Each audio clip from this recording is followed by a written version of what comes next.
यह कहानी है एक गांव के लड़के के घर की।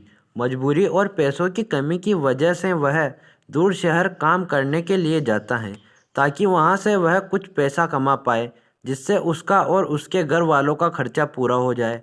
वह लड़का काफ़ी दिनों तक काम की तलाश करता है और आखिरकार उसे काम मिल जाता है। वह लड़का अपना सारा काम पूरी ईमानदारी और मेहनत से पूरे दिन करता है। यह देखकर उसका मालिक खुश हो जाता है। अब 6 महीनों तक ऐसे ही चलता है। 6 महीने बाद वह लड़का अपने मालिक को कहता है, अब मैं कुछ दिनों के लिए वापस अपने घर जाना चाहता हूँ।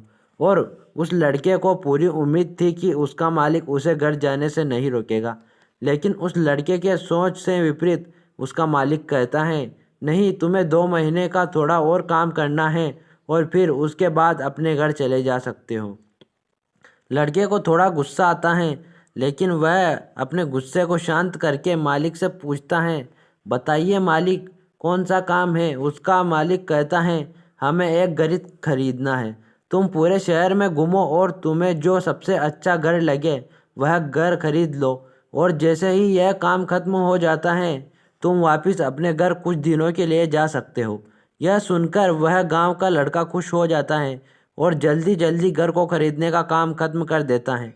वह मालिक के पास जाता है और कहता है, मालिक, मैंने सबसे अच्छा घर आपके लिए खरीद लिया है। मालिक हैरान हो जाता है और कहता है, सिर्फ 10 दिनों में तुमने अच्छा सा घर खरीद भी लिया। गांव का लड़का कहता है, हाँ, यह घर काफ़ी बढ़िया था इसलिए मैंने खरीद लिया।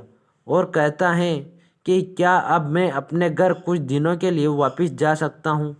मालिक कहता है, नहीं, तुम सिर्फ 2 दिनों के लिए अपने घर वापस जा सकते हो। गांव का लड़का कहता है, अरे मालिक, मुझे गांव जाने में ही 1 दिन लगेगा, तो कैसे भला मैं 2 दिनों में वापस आ जाऊं। मुझे मेरे परिवार के साथ वक्त भी बिताना है। मालिक खुश होकर कहता है कि अब से तुम हमेशा अपने परिवार के साथ ही रहोगे। जो घर मैंने तुम्हें खरीदने के लिए कहा था वह घर तुम्हारे और तुम्हारे परिवार के लिए मेरे तरफ से एक तोहफा है। यह सुनकर वह गांव का लड़का खुश होने के बजाय मायूस हो जाता है और कहता है, अगर मालिक, आपने मुझे पहले कहा होता कि यह घर आप मेरे लिए खरीद रहे हो, तो मैं थोड़ी और जानकारी प्राप्त करके इससे और अच्छा घर खरीदता।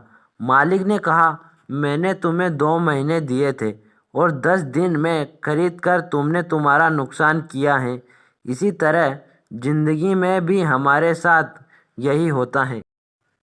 कहानी में जो मालिक था वह असल में वक्त था, और हमेशा वक्त जाने के बाद कहते हैं कि अगर मुझे पता होता तो मैं इससे भी अच्छा कर देता।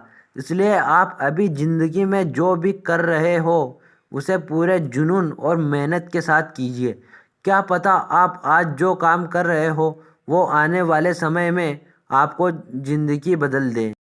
तो दोस्तों, हमें इस कहानी से शिक्षा मिलती है कि हम जो भी काम करें उसे पूरी शिद्दत और ईमानदारी के साथ करना चाहिए। तो मुझे पूरी उम्मीद है कि आप भी इस कहानी को सुनने के बाद कोई भी काम जल्दीबाजी में नहीं करोगे। तो दोस्तों, जल्द मिलते हैं नई कहानी के साथ। तब तक के लिए बाय बाय।